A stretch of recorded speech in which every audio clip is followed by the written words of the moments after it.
This is a Milwaukee PBS Listen MKE special presentation.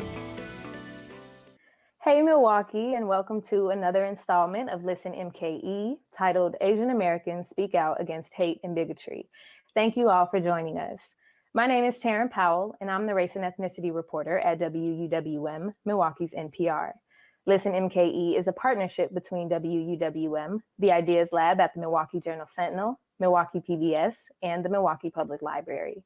Today we're addressing an issue that has unfortunately always existed, but over the last year, amid the COVID-19 pandemic, has become more frequent, and that's violence against Asian communities. In early 2020, there was a flood of news about COVID-19, including that the virus first appeared in Wuhan, China.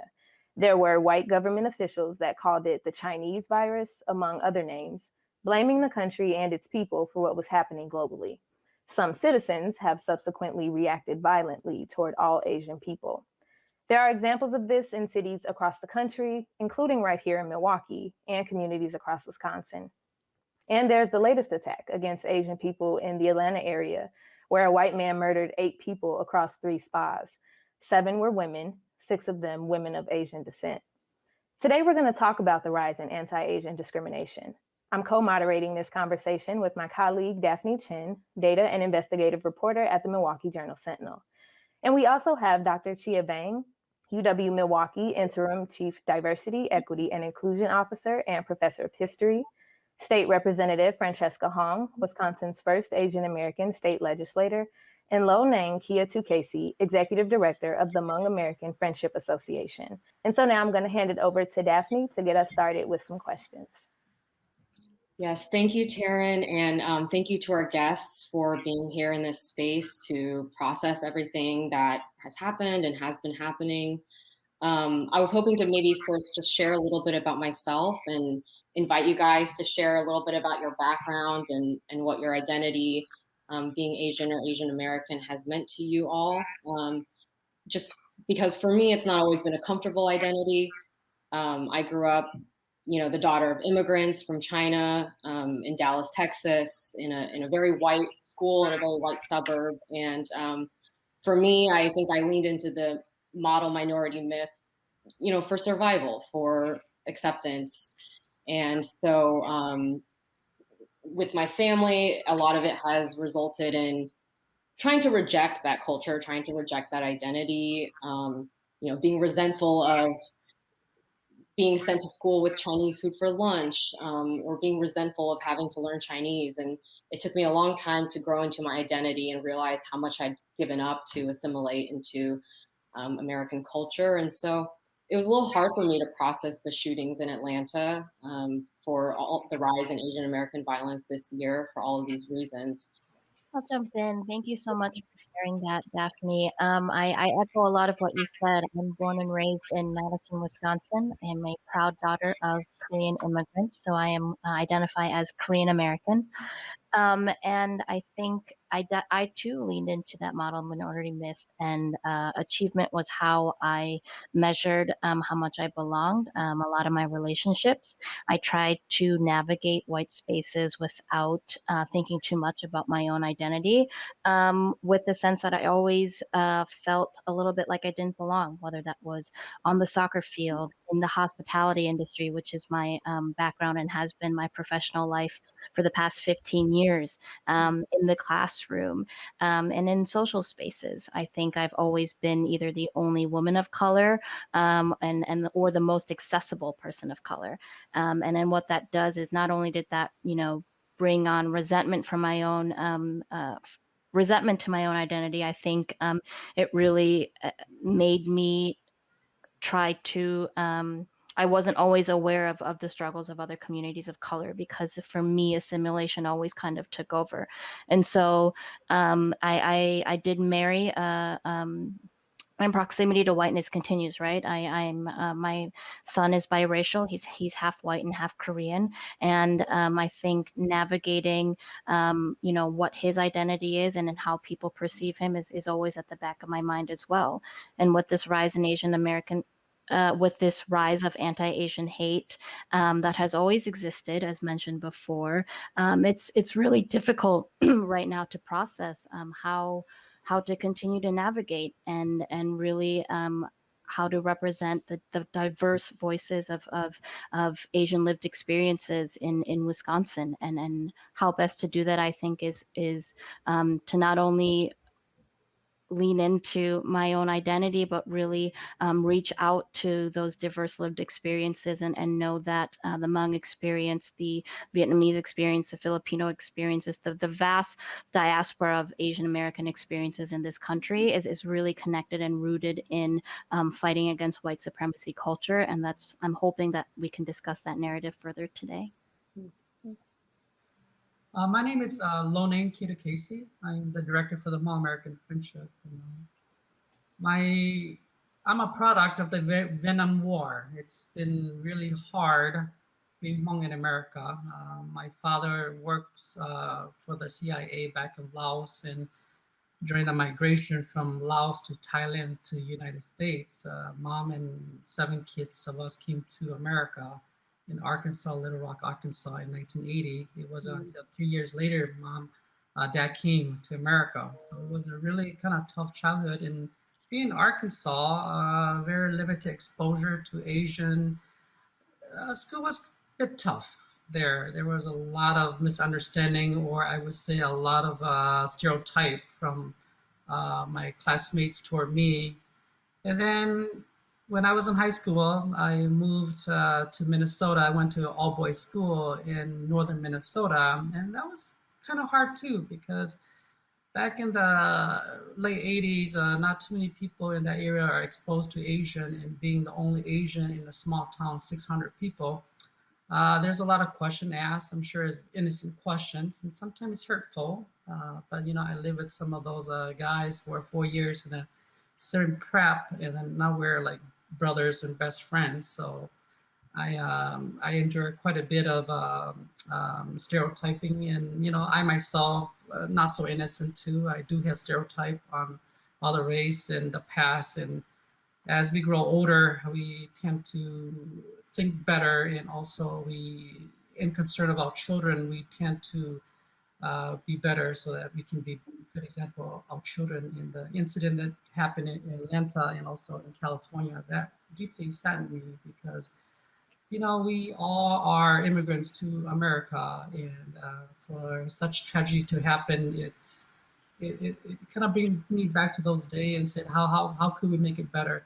How can we stop this trend so that it does not continue to go toward all our children? Because if we don't stop this trend and our children learn hatred, it's going to build more hatred. So I'm really hoping that there's a way, like my journey, some of my worst enemy will become my best friend or a member of my family in the future. And I'm hoping to turn the worst scenario into the best scenario. And that's why I'm here today. So I'm Chia Vang, as introduced. And so I just want to say thank you so much for having this conversation. It's a lot for us to talk about now, but I think talking is where we begin. And I think your question about my own identity, my story is similar to Lo Neng, who is a good friend of mine. I came to the U.S. as a refugee as well of the Vietnam War and settled right away in the Twin Cities. So for a lot of kids, my generation, who came in the late 70s and early 80s, huge flows of refugees from Vietnam, Laos, and Cambodia to the United States, we were part of this group of refugees who were thrown into inner cities. So what's interesting about my experience is that, I really appreciate hearing Daphne and Francesca's story. I think that I grew up very bicultural. So because there were so many Hmong people in the Twin Cities, I grew up in St. Paul in particular, and I never questioned my identity. I knew who I was. I was very bicultural. Kids my generation, refugee kids, we were the first ones to learn English. So we became the voices for our parents. We became the people who interpreted for them. We opened their letters and helped them to make payments. So I never questioned who I was. I was very strong in terms of my Hmong identity. I'd like each of you to just talk about how you are still processing what happened in Atlanta. Like what has helped you? What are you still grappling with? Dr. Vang, I'll send it back to you. Sure. I mean, what's happened to how I'm processing this is that I've heard from a lot of people too, in how my life has changed, right? Um, in the past, as a person of Hmong descent, living in Wisconsin now and then previously Minnesota, I would have to say that I have always been aware of my identity. That Hmong Americans or Asian Americans here in Wisconsin, I've always been really aware where I go, what I do, and with be the mother of two, young Hmong sons. I'm every day now encouraging them when they go out. The COVID was already bad enough, right? Where I was already telling them, don't do this, don't do that. This is how you respond if somebody, says something to you. But after the Atlanta shooting, it's made me even more, not just for myself, but for for my family and my students and, my colleagues. We're all just trying to better understand why we are so afraid, right?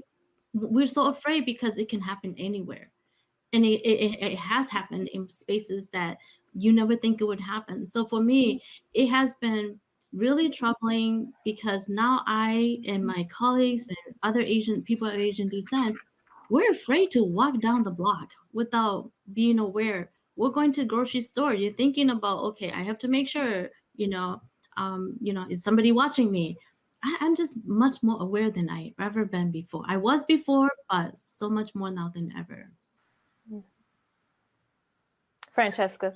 I don't like that I feel scared walking down the street, but I know that these types of fears, unfortunately, are so common among so many communities right now. So I'd like to start asking deeper questions. I'd like more people to start looking at root causes. I want to get away from identity politics talks and really have honest conversations about identity. And so the process, I think, for me, is about collective grief and collective solidarity, and then working together towards solution, and everyone recognizing that it is really going to be an all cylinders firing all the time, sustained advocacy that we all need to take responsibility to be a part of in order to find those solutions.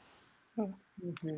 I agree with you. And I think, you bring up parallels, of course, just me being a Black woman in the whole movement we've seen, especially in 2020, of Black people demanding to stop being murdered for simply walking down the street. We recognize being followed in certain places, right? Wondering if someone's gonna, I don't know, look at you weird, act towards you weird, so Black folks are well aware of that. And I know you guys are familiar with that as well. So when we talk about having those conversations with all communities of color about navigating racial identity, we definitely have a ton in common.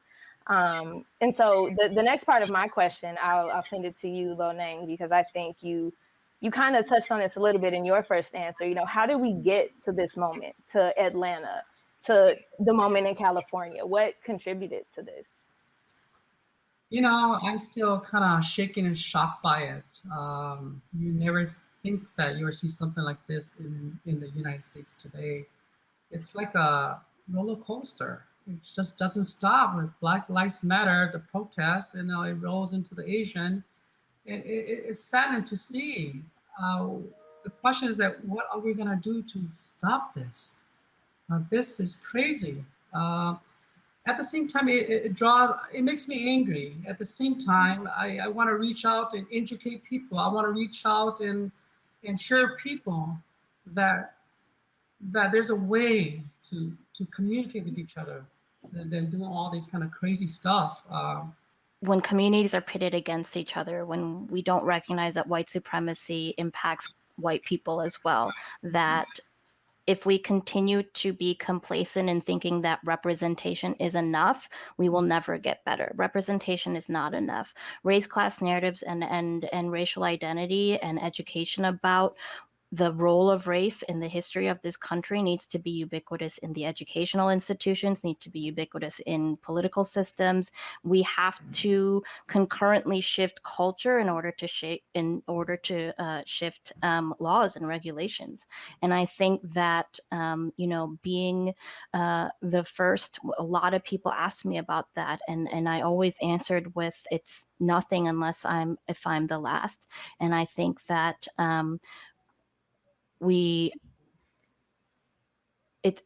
I think that it's incredibly important that we continue to recognize that, we are at the intersection of race, class, gender. All of this violence is perpetuated because we live in such a scarcity mindset, and it pits communities against each other. And we must be able to overcome that narrative by recognizing that it can be better. We can choose to make this better, but it's everyone's responsibility. And so I'll take the next question here as we talk about, actionable changes and bringing everyone together. One of the things I think that is really important is that for politicians and government to really understand our community. At the same time, the Hmong community or during get out to vote or election, as politicians, they always come to our community and say, vote for me, I'll do this and that. We really need to hold government accountable, a leader accountable for what they're saying, what they're gonna do for our community. I think it's really important. Our community needs to be educated that the power of voting is important, not just vote because your relative want you to vote for this and that person, but because what you believe in that person and what person will do for your community as a whole. As a nonprofit organization, I strongly believe in grassroots, and I strongly believe that we need to educate our community to get out to vote. It's such an impactful thing, and having a U.S. citizen, it's not, it should be a miracle, a right to be able to vote for an individual that who's going to come through to you. And I do call for government accountability and leadership accountability because when you are a leader, what you say will impact your community, and whether it's a good thing or a bad thing. And I'm just educating our community to the extent that you should really get out to vote, and grassroots is really important. Absolutely. Just one note of that. I completely support that notion that we cannot just be going to these communities every 2 years and every 4 years. And when we know that our vote is really can make a difference in so many elections. And I think it's important that legislators understand that the folks going back to their communities, trying to get folks engaged and letting them know the importance of voting, they need things to go back to their communities to be able to help gain that support. We cannot just be a party about what we are voting against. We need to make sure that we are leaders who stand up and are giving you something to fight for. And that's absolutely on accountability of elected officials. And I agree that we cannot continue this notion of going back to communities of colors every two to 4 years and not being able to show anything for it. That's so interesting to hear. For me, it makes me think of my parents and discussions I've been having with them about political engagement. And, I think especially my mom being the generation that she is, and having seen so much tumultuous change in China, she's never really felt like her voice mattered. I think that her vote would matter, that she could affect change here. And often has, they've taught me to kind of work hard, keep your head down, and people will recognize when you do well, and to just kind of be quiet and don't speak up too much. And so I think like this event and a lot of things that have happened recently have brought them out a little bit and kind of encouraged them to take up more space and speak up. And I think that's part of why like these discussions are so helpful, because a lot of my processing has been done in silence or by myself, and it's very nice to talk to other people and to come together and just speak out. Sorry. Oh, go ahead, Lo Neng. Oh, one thing that I do want to add is that fighting for crumbs. I've been a nonprofit for over 25 years, and I see a lot of, they put an RFP out there, small agency, we're fighting for crumbs and kind of really divide us. One of my philosophy in life is that you do not fight with all the agency. There's got to be a better way to work things out. There are things that you could do better. There's things that all the agencies could do better. And by leveraging the resources, you can help directly provide service to your community. But I notice that a lot of funders out there, they like to pitch us against each other. And I think we have to realize that and say, hey, listen, I'm not gonna fight with my another nonprofit organization for that resource. Perhaps maybe I can work better with them in putting a proposal together, or maybe just stay away from it if it's not something I'm good at. And I think that by recognizing it, by doing that, it brings us all together, because resource funding does split us apart and does allow us to fight with each other. And to me, that's not productive at all. I was just gonna say that, your question about what needs to change and what can be done. I think that we really have to be able to not see people as so different from us. I think so often that has been the case, right? Where if a black child is injured, I should be in pain for that black child. And same for, another person who doesn't look like me. If I'm hurt, that they should feel the pain too.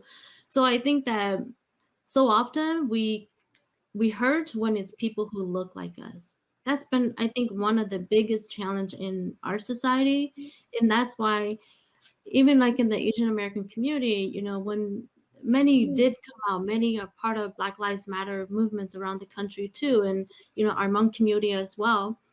So maybe just rethink those kinds of how we see other people. And I'm white supremacy is very, very important, but I feel like the rest of us, we have to have more coalition building across the different groups, that it's a battle for all of us. It can't just be isolated, small battles. It's a larger war that we have to fight together. And the only way we can make some movement is, I say this from a very personal level. Can we hurt, can you feel pain when it's people who don't look like you? Until we do so, then I think it's going to be really hard for people to come together. So I challenge all of us to do that. Yes, and I think that's a great time to mention that we're planning a second segment soon to deal specifically and talk specifically about tensions between the Asian and the Black community, racism within groups of people of color, which is a very complex, complicated topic, and we probably can't unpack today. I want to know what you guys think the movement on social media can add to the conversation. Dr. Vang, I'll start with you.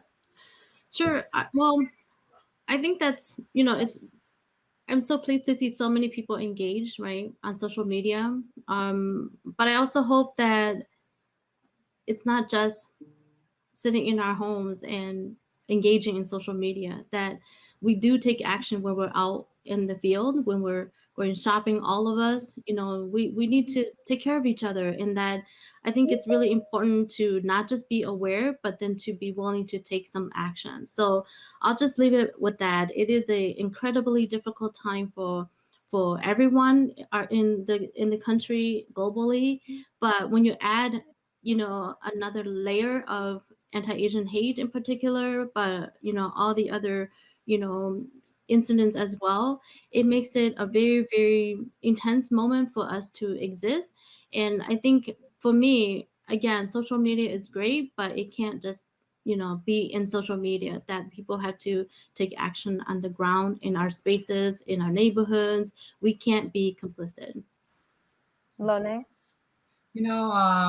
When I think of media, TV, news, and things like that, usually bad news are good. To me, I wish that social media would portray more successful news, positive news to be good news, so that way we can directly or indirectly affect people to think positively. Sometimes it's not sometimes we should feature good news. I'm serious, to really showcase that there are good in our community, there's good in our society too. So that way we just don't run to bad news and things like that. So. And Francesca? Advocacy and looks very different, and folks have to engage in the ways that they are able to. I'm glad that social media has increased engagement, but I echo what what Dr. Vang and Lo Neng said, that it's important to stay positive, but it's important to get out and take action as well. I encourage folks to not let this fizzle out, to not let Black Lives Matter, stop anti-Asian hate, pro-immigration policy, things that are really impacting people's everyday lives right now, to not make this a trend. Racism is not trendy. Racism has been around for years, and it's going to continue regardless of how many administration changes there are. So it's important that we support one another and make sure that this is sustained advocacy, that we stay loud, that we hold one another accountable, but also take moments to reflect on our own internal biases and recognize that each one of us has the potential to be better, and collectively as communities need to be stronger, and we can get there, but it's going to take time, and it's going to take, again, sustained advocacy. Do not let racism, do not let Black Lives Matter, do not let Stop Asian Hate just be a flavor of the month. We have to make sure that we continue to organize. Thank you so much to our guests for joining us today for Listen MKE, Asian Americans Speaking Out Against Hate and Bigotry. And thank everybody for watching. Listen MKE is a partnership between WUWM, Milwaukee's NPR, the Ideas Lab at the Milwaukee Journal Sentinel, Milwaukee PBS, and the Milwaukee Public Library. Thank you all so much. This has been a Milwaukee PBS Listen MKE special presentation.